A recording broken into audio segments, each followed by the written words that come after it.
Lo decíamos al inicio de esta nueva emisión de Máxima Felicidad, que íbamos a contar con un programón, y este programón tenía incluida una entrevista, un lujazo que nos vamos a dar aquí en la provincia de Salta, en la República Argentina, de conversar un rato con Daliri Oropesa Álvarez. Ella es periodista de investigación, escritora y fotógrafa, con experiencia en cuestiones de derechos humanos, mujeres, pueblos indígenas, crisis climática, defensa del territorio, movimientos sociales, educación, antirracismo y movimientos internacionales.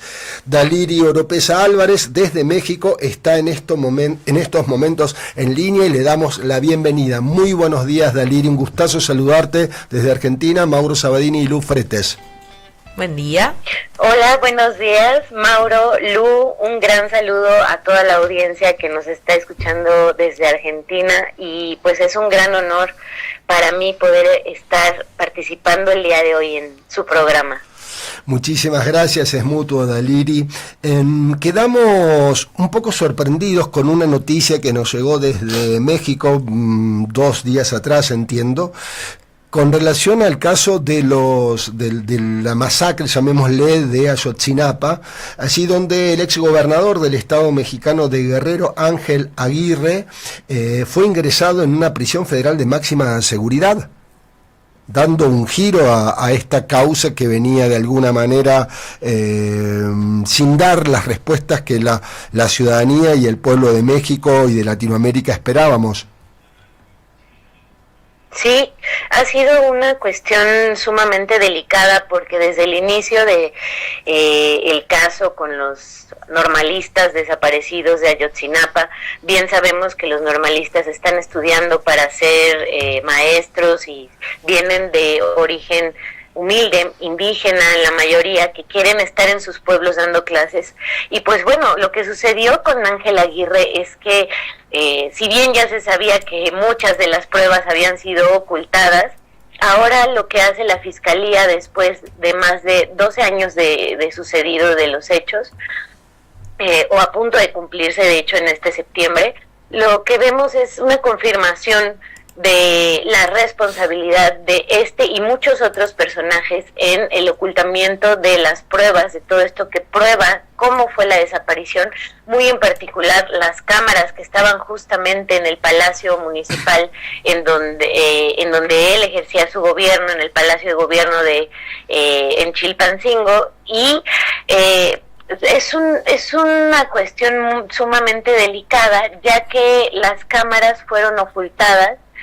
Y estas pruebas, si bien se han reconstruido a partir de análisis forenses y de muchas agrupaciones, entre ellas el equipo argentino de antropología forense que estuvieron aquí, y ellos y a muchos otros que han trabajado en torno al caso, pues les tocó reconstruir cómo habían sido los hechos y cómo afuera en estas cámaras pudieron haber registrado cómo se desapareció a un grupo de estudiantes. No se puede decir que a todos, porque fueron en diferentes sucesos, huyeron hacia diferentes lugares y los interceptaron en diferentes espacios, y sin embargo estas cámaras pudieron haber grabado de manera contundente el momento en el que secuestra los policías estatales a un grupo de estudiantes. Entonces son buenas noticias, pero también en el panorama geopolítico nos estamos enfrentando a otras tantas.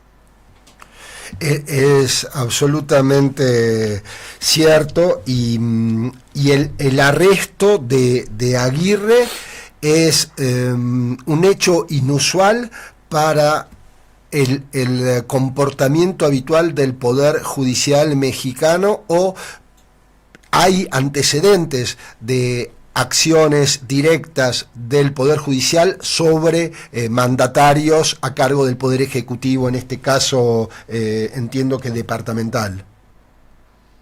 Creo que muchos grupos de poder se habían encargado de resguardar a este tipo de personajes por el tipo de responsabilidad y el tipo de conexiones que tenían con grupos de poder y políticos de aquel entonces. No podemos olvidar que en ese momento, en 2014, quien estaba a la cabeza del país era Enrique Peña Nieto, un priista de ultraderecha que pues no veía mucho por los derechos humanos y optaba por reprimir, como en este caso, y tampoco podemos olvidar que generales del ejército estuvieron resguardados y siguen resguardados de tener, digamos, alguna responsabilidad. Y lo que sucede ahora es que, de acuerdo a las investigaciones y a cómo ha evolucionado el caso por parte de la Fiscalía, se da la posibilidad de que se pueda aprender a Aguirre, quien ya no cuenta más con estos personajes en el poder, estos grupos de poder que lo cubrían, por un lado, y por el otro lado también ha sido muy controversial el avance de las investigaciones, ya que desde que llegó el gobierno de Andrés Manuel López Obrador se prometió llegar a la verdad frente a las familias, y es una cosa que, bueno, ya pasó el sexenio de Andrés Manuel, ahora estamos en el sexenio de Claudia, y no se ha llegado a una justicia ni restaurativa ni de verdad histórica de lo que sucedió, e incluso de manera polémica se desacreditó hace un mes por parte de la Fiscalía todas esas investigaciones de grupos independientes forenses y del grupo interdisciplinario que se conjugó con expertos internacionales, la mayoría de Latinoamérica, para investigar el caso de Ayotzinapa. Todo esto que ya sabíamos que se avanzó muchísimo, pues lo está demeritando en estos momentos la Fiscalía. Entonces nos encontramos en un momento de tensión en cuanto a las investigaciones del caso. Recordamos a nuestra audiencia que estamos en conversación telefónica con Dalirio Oropesa Álvarez, prestigiosa escritora, fotógrafa y periodista mexicana, comprometida con las causas más nobles que una persona puede imaginarse. Daliri, aprovechamos la deferencia de esta conversación para hacer un análisis desde tu perspectiva de esta situación compleja que en materia de geopolítica está viviendo México en general, pero en particular con la relación con los Estados Unidos. ¿Cuál es la mirada desde tu lugar?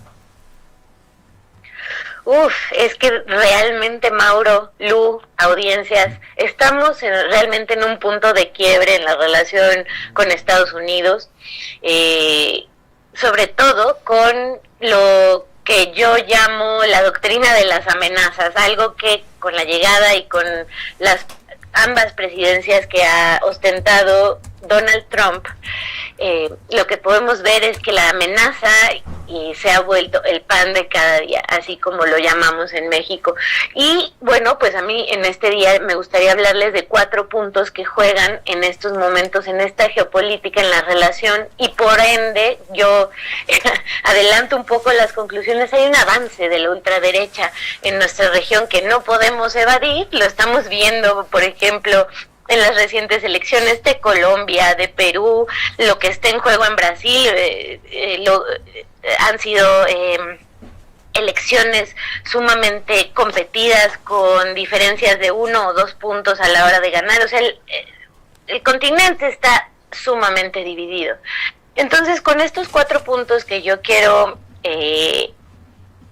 digamos, desarrollar el día de hoy con ustedes para comprender qué es lo que está en juego en este avance de las ultraderechas, quiero hablar de las políticas punitivas que se han incrementado contra los migrantes, lo cual ha conllevado una guerra narrativa contra expresiones de izquierda, que este sería el segundo punto, también viendo el narcotráfico como un terrorismo que hay que combatir y que ha venido esta narrativa totalmente desde Estados Unidos, y no podemos dejar de un lado los bloqueos comerciales recientes y que han sido una constante con la amenaza del incremento de los aranceles. Entonces digamos que en estos 4 puntos es que podríamos decir que se sustenta la doctrina de las amenazas.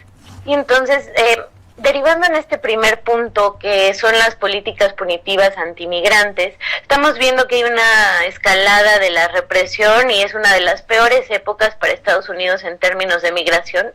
No solamente es una extensión del reforzamiento en manera material de las fronteras, de las bardas, de la vigilancia, sino que tiene que ver también con una persecución que no se había visto de esta manera en Estados Unidos, incluso por este organismo que le llaman ICE, o es el organismo encargado de la migración, que actúan de manera paramilitar. Ellos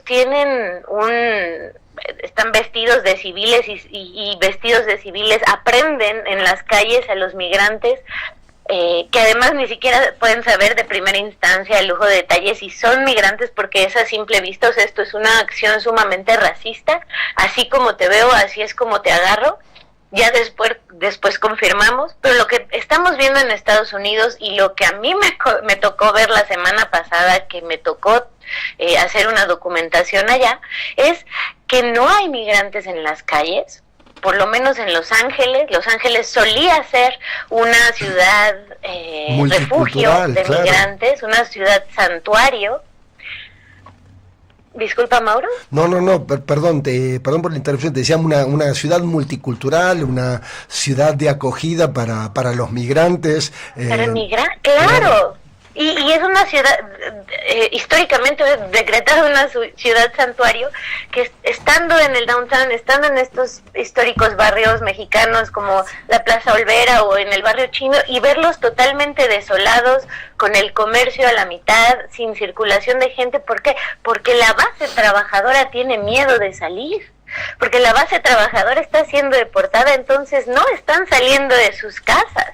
Es una situación terrible. Y bueno, ¿qué te puedo hablar de cómo han sido las detenciones del ICE? Tenemos más de 50 casos de migrantes mexicanos detenidos y torturados y maltratados y encarcelados por estas autoridades estadounidenses que, si me permites, a mi impresión son sumamente racistas. Sí, y bueno, esto es el caso de los mexicanos, pero así estamos viviéndolo con la mayoría de nuestros colegas connacionales de toda Latinoamérica, que también están por una o por otra, también por el avance de las ultraderechas, migrando hacia otros lugares.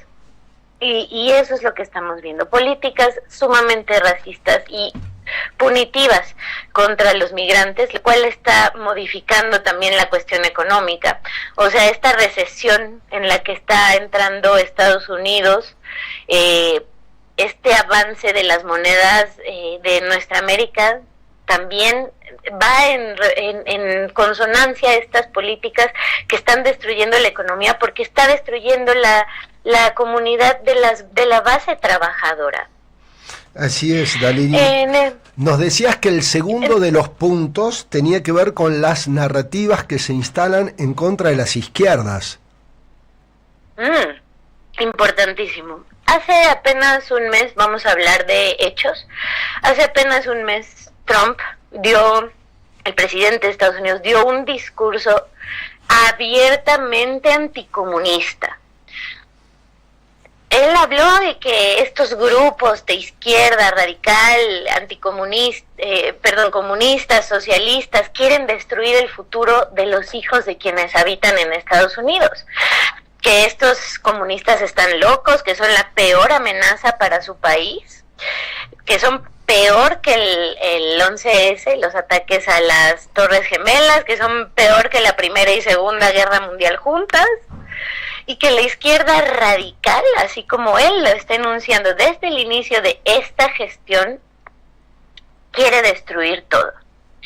Digamos que en este paquete de comunistas o de izquierda radical mete, entre muchos otros, por ejemplo, al grupo de Bernie Sanders, que es este socialdemócrata que compitió también por la elección y en las elecciones de Estados Unidos. Tienen un grupo que tiene cierta fuerza, es una pequeña fuerza en Estados Unidos, Socialistas Democráticos de América, así se llama, una expresión que claramente ha tomado más relevancia en las cámaras, en el Senado, como de este lado del ala liberal, y en una expresión más clara tienen la alcaldía de Nueva York con Zoran Mamdani, que son, digamos, estas expresiones de este grupo. Pero bueno, están ellos, estos socialdemócratas, en el paquete de comunistas, pero también están, digamos, antiimperialistas, comunistas, socialistas, anarquistas, pacifistas, y bueno, de eso nos debe de preocupar, porque hay un avance en el discurso, como si estuviéramos retrocediendo a la Guerra Fría, por ahí de los finales de los 40, en los 50, con discursos en donde los comunistas o los socialistas eran el diablo, ¿no? Hay una especie de retroceso discursivo en esta guerra narrativa, en esta guerra discursiva que estamos viviendo. Otro hecho, hace 15 días aproximadamente, en una reunión llamada ministerial que encabezó el jefe de Estado de Estados Unidos, Marco Rubio, un descendiente de familia cubana que ahorita ostenta uno de los cargos con mayor poder en Estados Unidos. Y en esta reunión, en donde participaron más de 60 países, se habló del resurgimiento del terrorismo político como acusación hacia la izquierda específica. Están diciendo que hay un terrorismo de izquierda que no es ficción, que no solo es una idea de los políticos conservadores, sino que en realidad lo que estamos viendo es una revuelta de lo peor del mundo contra lo mejor que ha sido, según ellos, su modelo, ¿no? Imperialista, sí. Que es una especie de guerra entre cobardes, entre débiles contra quienes han sido buenos y fuertes. Y esto, insisto, están hablando de que hay una revolución contra la civilización occidental, contra todos estos estándares que el capitalismo y Estados Unidos y su modelo han marcado como lo que es la civilización actual y lo que debe ser.